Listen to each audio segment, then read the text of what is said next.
Nakapangit. Yan, si pangit nyo. Epekto yan ng pagkain ng mais. Yan. Yan, yan. Nababaliw.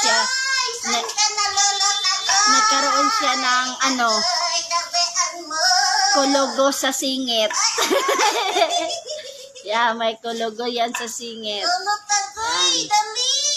Yan. Bagay sa'yo. Yan. Epekto ng yan, mais. Nagkaroon ng mga kulugo sa singit. Ay, mga kapangit. Andito na po si Lola niya. Binanatan ba naman nila yung mais?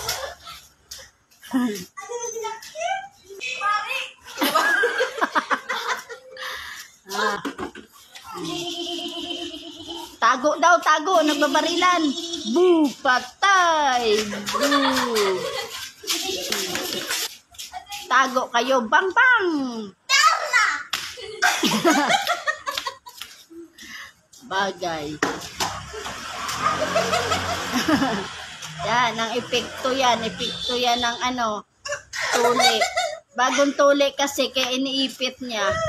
Yan. Yan, mga kapangit. Yan, pagpasensyahan nyo na po na epilepsy yung bagong tuli.